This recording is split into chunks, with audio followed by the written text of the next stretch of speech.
ರೇಣುಕಾಸ್ವಾಮಿ ಕೊಲೆ ಪ್ರಕರಣದ ಎರಡನೇ ಆರೋಪಿಯಾಗಿರುವಂತ ದರ್ಶನ್ ಗನ್ ಸರೆಂಡರ್ ಮಾಡಿದ ಬಳಿಕ ಈಗ ಕಾನೂನು ಸಮರಕ್ಕೆ ಮುಂದಾಗಿದ್ದಾರೆ. ಕಾನೂನಾತ್ಮಕವಾದಂತ ಹೋರಾಟವನ್ನು ಮಾಡಿ ಮತ್ತೊಮ್ಮೆ ಗನ್ ಅನ್ನು ಪಡೆದುಕೊಳ್ಳೋದಕ್ಕೆ ಗನ್ ಲೈಸೆನ್ಸ್ ಅನ್ನು ಪಡೆದುಕೊಳ್ಳೋದಕ್ಕೆ ಮುಂದಾಗ್ತಾ ಇದ್ದಾರೆ. ಈಗ ಕಾನೂನು ಸಮರಕ್ಕೆ ಮುಂದಾಗಿರುವಂತ ದರ್ಶನ್ ಗನ್ ಲೈಸೆನ್ಸ್ ರದ್ದನ್ನ ಮಾಡಿದ್ದ ವಿಚಾರವನ್ನು ಪ್ರಶ್ನಿಸಿ ಕೋರ್ಟ್ ಮೆಟ್ಟಿಲೇರಿದ್ದಾರೆ. ದರ್ಶನ್ ಪರ ವಕೀಲರಾಗಿರುವಂಥ ಸುನಿಲ್ ಅವರು ಅರ್ಜಿಯನ್ನು ಸಲ್ಲಿಸಿದ್ದಾರೆ. ನಮಗೆ ಗನ್ನ ಅವಶ್ಯಕತೆ ಇದೆ, ಗನ್ ಲೈಸೆನ್ಸ್ ಬೇಕು ಅಂತೇಳಿ.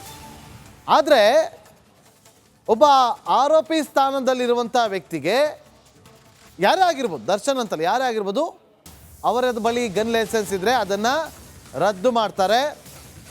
ಅದು ಪ್ರೋಟೋಕಾಲ್ ಅದು. ಆದರೆ ಈಗ ಅದನ್ನು ಪ್ರಶ್ನಿಸಿ ಇವರು ಕೋರ್ಟ್ ಮೆಟ್ಟಿಲೇರಿದ್ದಾರೆ. ಕೋರ್ಟ್ನಲ್ಲಿ ಈಗ ಕಾನೂನಾತ್ಮಕವಾದಂಥ ಸಮರ ಶುರುವಾಗುತ್ತೆ.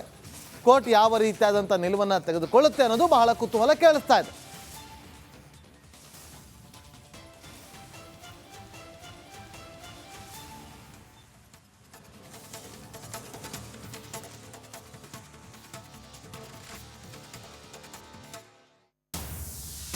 ರೇಣುಕಾಸ್ವಾಮಿ ಕೊಲೆ ಪ್ರಕರಣದ ಎರಡನೇ ಆರೋಪಿಯಾಗಿರುವಂಥ ದರ್ಶನ್ ಗನ್ ಸರೆಂಡರ್ ಮಾಡಿದ ಬಳಿಕ ಈಗ ಕಾನೂನು ಸಮರಕ್ಕೆ ಮುಂದಾಗಿದ್ದಾರೆ.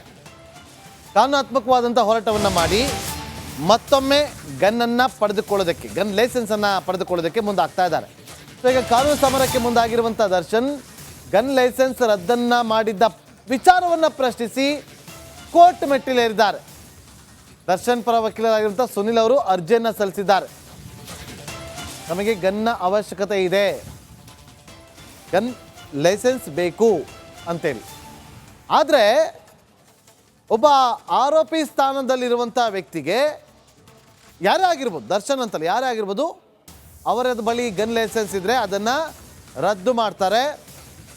ಅದು ಪ್ರೋಟೋಕಾಲ್ ಅದು. ಆದರೆ ಈಗ ಅದನ್ನು ಪ್ರಶ್ನಿಸಿ ಇವರು ಕೋರ್ಟ್ ಮೆಟ್ಟಿಲೇರಿದ್ದಾರೆ. ಕೋರ್ಟ್ನಲ್ಲಿ ಈಗ ಕಾನೂನಾತ್ಮಕವಾದಂಥ ಸಮರ ಶುರುವಾಗುತ್ತೆ. ಕೋರ್ಟ್ ಯಾವ ರೀತಿಯಾದಂಥ ನಿಲುವನ್ನು ತೆಗೆದುಕೊಳ್ಳುತ್ತೆ ಅನ್ನೋದು ಬಹಳ ಕುತೂಹಲ ಕೇಳಿಸ್ತಾ ಇದೆ.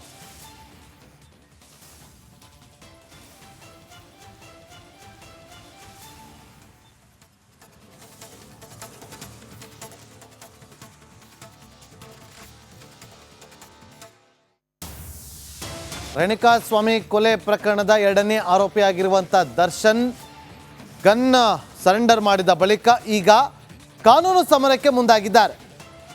ಕಾನೂನಾತ್ಮಕವಾದಂಥ ಹೋರಾಟವನ್ನು ಮಾಡಿ ಮತ್ತೊಮ್ಮೆ ಗನ್ನನ್ನು ಪಡೆದುಕೊಳ್ಳೋದಕ್ಕೆ ಗನ್ ಲೈಸೆನ್ಸನ್ನು ಪಡೆದುಕೊಳ್ಳೋದಕ್ಕೆ ಮುಂದಾಗ್ತಾ ಇದ್ದಾರೆ.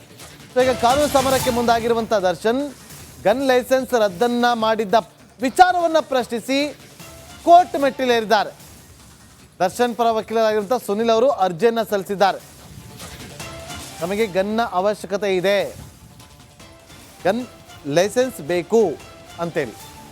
ಆದರೆ ಒಬ್ಬ ಆರೋಪಿ ಸ್ಥಾನದಲ್ಲಿರುವಂಥ ವ್ಯಕ್ತಿಗೆ ಯಾರೇ ಆಗಿರ್ಬೋದು, ದರ್ಶನ್ ಅಂತಲ್ಲ ಯಾರೇ ಆಗಿರ್ಬೋದು, ಅವರ ಬಳಿ ಗನ್ ಲೈಸೆನ್ಸ್ ಇದ್ದರೆ ಅದನ್ನು ರದ್ದು ಮಾಡ್ತಾರೆ. ಅದು ಪ್ರೋಟೋಕಾಲ್ ಅದು. ಆದರೆ ಈಗ ಅದನ್ನು ಪ್ರಶ್ನಿಸಿ ಇವರು ಕೋರ್ಟ್ ಮೆಟ್ಟಿಲೇರಿದ್ದಾರೆ. ಕೋರ್ಟ್ನಲ್ಲಿ ಈಗ ಕಾನೂನಾತ್ಮಕವಾದಂಥ ಸಮರ ಶುರುವಾಗುತ್ತೆ.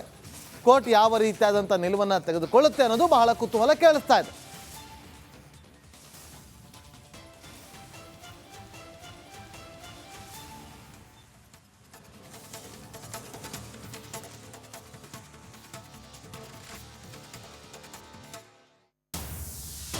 ರೇಣುಕಾಸ್ವಾಮಿ ಕೊಲೆ ಪ್ರಕರಣದ ಎರಡನೇ ಆರೋಪಿಯಾಗಿರುವಂಥ ದರ್ಶನ್ ಗನ್ ಸರೆಂಡರ್ ಮಾಡಿದ ಬಳಿಕ ಈಗ ಕಾನೂನು ಸಮರಕ್ಕೆ ಮುಂದಾಗಿದ್ದಾರೆ.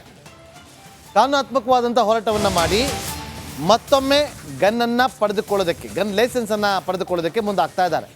ಈಗ ಕಾನೂನು ಸಮರಕ್ಕೆ ಮುಂದಾಗಿರುವಂಥ ದರ್ಶನ್ ಗನ್ ಲೈಸೆನ್ಸ್ ರದ್ದನ್ನು ಮಾಡಿದ್ದ ವಿಚಾರವನ್ನು ಪ್ರಶ್ನಿಸಿ ಕೋರ್ಟ್ ಮೆಟ್ಟಿಲೇರಿದ್ದಾರೆ. ದರ್ಶನ್ ಪರ ವಕೀಲರಾಗಿರುವಂಥ ಸುನಿಲ್ ಅವರು ಅರ್ಜಿಯನ್ನು ಸಲ್ಲಿಸಿದ್ದಾರೆ. ನಮಗೆ ಗನ್ನ ಅವಶ್ಯಕತೆ ಇದೆ, ಗನ್ ಲೈಸೆನ್ಸ್ ಬೇಕು ಅಂತೇಳಿ. ಆದರೆ ಒಬ್ಬ ಆರೋಪಿ ಸ್ಥಾನದಲ್ಲಿರುವಂಥ ವ್ಯಕ್ತಿಗೆ ಯಾರೇ ಆಗಿರ್ಬೋದು, ದರ್ಶನ್ ಅಂತಲ್ಲ ಯಾರೇ ಆಗಿರ್ಬೋದು, ಅವರ ಬಳಿ ಗನ್ ಲೈಸೆನ್ಸ್ ಇದ್ದರೆ ಅದನ್ನು ರದ್ದು ಮಾಡ್ತಾರೆ.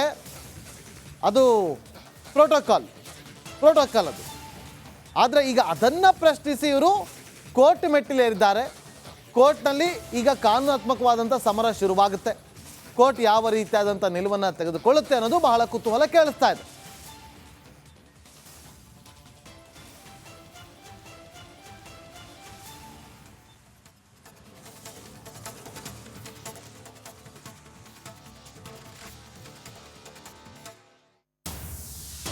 ರೇಣುಕಾಸ್ವಾಮಿ ಕೊಲೆ ಪ್ರಕರಣದ 2ನೇ ಆರೋಪಿಯಾಗಿರುವಂಥ ದರ್ಶನ್ ಗನ್ ಸರೆಂಡರ್ ಮಾಡಿದ ಬಳಿಕ ಈಗ ಕಾನೂನು ಸಮರಕ್ಕೆ ಮುಂದಾಗಿದ್ದಾರೆ. ಕಾನೂನಾತ್ಮಕವಾದಂಥ ಹೋರಾಟವನ್ನು ಮಾಡಿ ಮತ್ತೊಮ್ಮೆ ಗನ್ನನ್ನು ಪಡೆದುಕೊಳ್ಳೋದಕ್ಕೆ, ಗನ್ ಲೈಸೆನ್ಸನ್ನು ಪಡೆದುಕೊಳ್ಳೋದಕ್ಕೆ ಮುಂದಾಗ್ತಾ ಇದ್ದಾರೆ.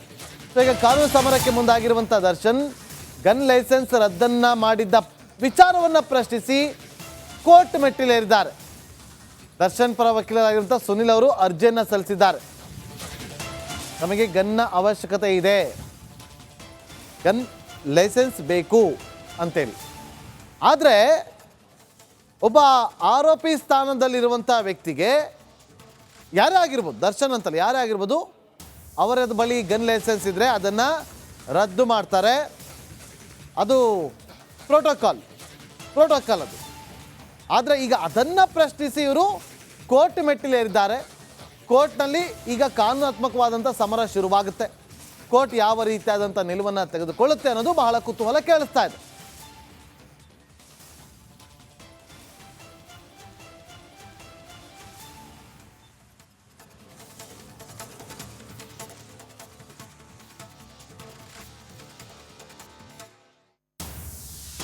ರೇಣುಕಾಸ್ವಾಮಿ ಕೊಲೆ ಪ್ರಕರಣದ 2ನೇ ಆರೋಪಿಯಾಗಿರುವಂಥ ದರ್ಶನ್ ಗನ್ ಸರೆಂಡರ್ ಮಾಡಿದ ಬಳಿಕ ಈಗ ಕಾನೂನು ಸಮರಕ್ಕೆ ಮುಂದಾಗಿದ್ದಾರೆ. ಕಾನೂನಾತ್ಮಕವಾದಂಥ ಹೋರಾಟವನ್ನು ಮಾಡಿ ಮತ್ತೊಮ್ಮೆ ಗನ್ನನ್ನು ಪಡೆದುಕೊಳ್ಳೋದಕ್ಕೆ, ಗನ್ ಲೈಸೆನ್ಸನ್ನು ಪಡೆದುಕೊಳ್ಳೋದಕ್ಕೆ ಮುಂದಾಗ್ತಾ ಇದ್ದಾರೆ. ಸೊ ಈಗ ಕಾನೂನು ಸಮರಕ್ಕೆ ಮುಂದಾಗಿರುವಂಥ ದರ್ಶನ್ ಗನ್ ಲೈಸೆನ್ಸ್ ರದ್ದನ್ನು ಮಾಡಿದ್ದ ವಿಚಾರವನ್ನು ಪ್ರಶ್ನಿಸಿ ಕೋರ್ಟ್ ಮೆಟ್ಟಿಲೇರಿದ್ದಾರೆ. ದರ್ಶನ್ ಪರ ವಕೀಲರಾಗಿರುವಂಥ ಸುನಿಲ್ ಅವರು ಅರ್ಜಿಯನ್ನು ಸಲ್ಲಿಸಿದ್ದಾರೆ. ನಮಗೆ ಗನ್ನ ಅವಶ್ಯಕತೆ ಇದೆ, ಗನ್ ಲೈಸೆನ್ಸ್ ಬೇಕು ಅಂತೇಳಿ. ಆದರೆ ಒಬ್ಬ ಆರೋಪಿ ಸ್ಥಾನದಲ್ಲಿರುವಂಥ ವ್ಯಕ್ತಿಗೆ ಯಾರೇ ಆಗಿರ್ಬೋದು, ದರ್ಶನ್ ಅಂತಲ್ಲ ಯಾರೇ ಆಗಿರ್ಬೋದು, ಅವರ ಬಳಿ ಗನ್ ಲೈಸೆನ್ಸ್ ಇದ್ದರೆ ಅದನ್ನು ರದ್ದು ಮಾಡ್ತಾರೆ. ಅದು ಪ್ರೋಟೋಕಾಲ್ ಅದು. ಆದರೆ ಈಗ ಅದನ್ನು ಪ್ರಶ್ನಿಸಿ ಇವರು ಕೋರ್ಟ್ ಮೆಟ್ಟಿಲೇರಿದ್ದಾರೆ. ಕೋರ್ಟ್ನಲ್ಲಿ ಈಗ ಕಾನೂನಾತ್ಮಕವಾದಂಥ ಸಮರ ಶುರುವಾಗುತ್ತೆ. ಕೋರ್ಟ್ ಯಾವ ರೀತಿಯಾದಂಥ ನಿಲುವನ್ನು ತೆಗೆದುಕೊಳ್ಳುತ್ತೆ ಅನ್ನೋದು ಬಹಳ ಕುತೂಹಲ ಕೇಳಿಸ್ತಾ ಇದೆ.